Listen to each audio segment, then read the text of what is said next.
What's up, YouTube? This is Izuchuku, and I'm continuing my journey to getting what the clients in 30 days. So this is just like an update on what has been happening and what I'm going to do moving forward. So number one, I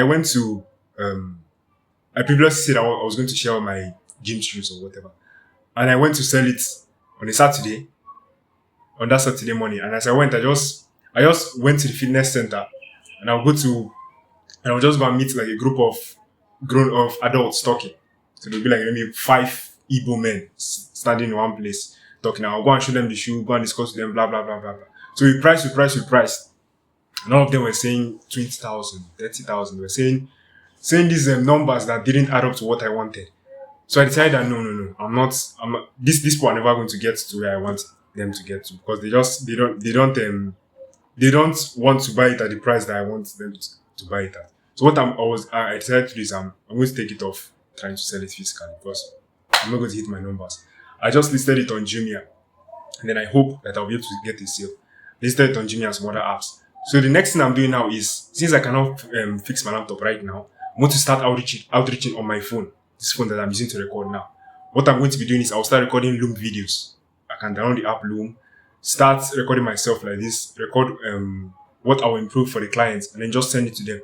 And do that on a massive scale. So every day I'm thinking 10 to 15 looms a day. Then I'll just record it, send it to the person through email. And then I'll use Instagram too to be hitting people through the DMs. So this is what I'm doing to produce a client. All that matters to me are just the inputs. If I get a reply, I'll track it. I have a Google Sheet where I have a table for the DMs that I sent, the looms that I sent, who replied, who is ready for a call, blah, blah, blah, blah. So I'm going to be tracking it to ensure that I give myself these small wins. So that's what I'm doing on the business side. Now, on personal life, I just realized something in these past few days. And the idea that I realized that I feel is very important to me personally is being present. So I think a few months ago, I learned about this US president. His name is Theodore Roosevelt. The American guys know everything about him. He's one of their greatest presidents in history. And what made him so powerful, so effective, one of the most powerful things that made him who he is just that he was present. They used to call him the human hurricane because the way he walked, he was just so intense and focused and just, they said he burnt his way through life, basically.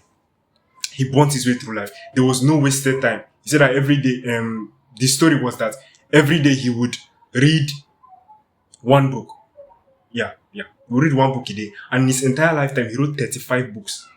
So he wrote 35 books. I think he was the most active president that they ever had. When he finished his presidency, most presidents would just go and retire and start living a chill life. But he went to Africa. He came to basically our continent, and he did some hunting. As an old man, he did a lot of hunting. He took animals and went to go and show them in the US. So he said, and this what I told you is just like a tip of the iceberg of his life.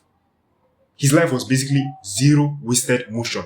Every second he was doing something. He was attacking life. He was like devouring life. He held life by the throats and killed it and ate it up.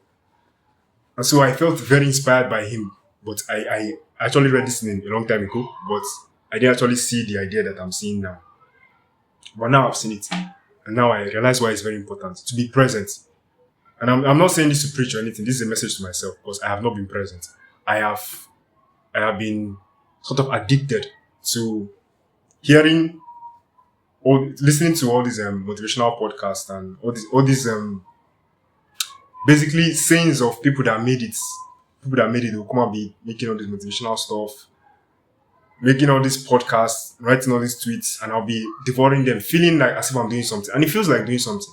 In fact, I believe that yes, it's actually productive for the first time you get introduced to those type of stuff. Because when I first started looking at it, it was very interesting and informative because it teaches you things you don't know about. It's like rewires your brain. But once your brain gets rewired, once you begin to hear their voices in your head, even when you're not actively consuming them, then you don't need it again.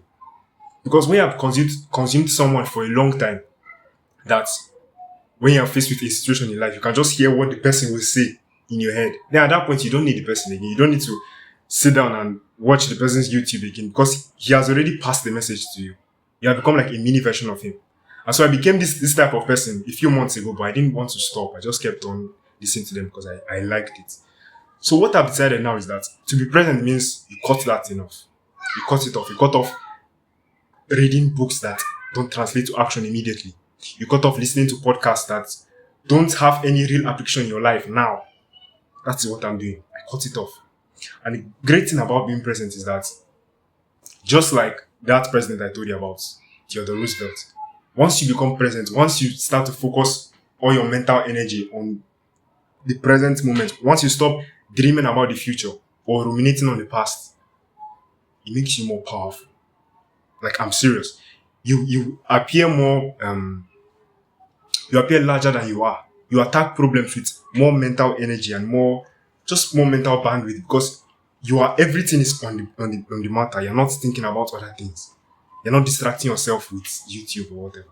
So that's who I want to be. I'm saying this for myself, not preaching to anybody. I want to be this type of person. So what I'm doing is I'm cutting off watching useless podcasts or just numbing myself out because it's not only podcasts and stuff that can take you off being present. Even when you use food as a mode of escape, then yes, you are not being present. So you are not being yourself. You are basically wasting your life. So what I'm doing is I'm cutting off those two things. Numbing myself to podcasts or food or anything. Cutting them off so I can focus on the present moment. This idea is a very important insight that I just realized in these past few days, and I'm committing to applying it into my life. Because if I just hear it and I don't apply it, it's useless. I've wasted my time, wasting my life. So that's what I'm doing. I know that if I do it, the results are going to be exponential. Bye.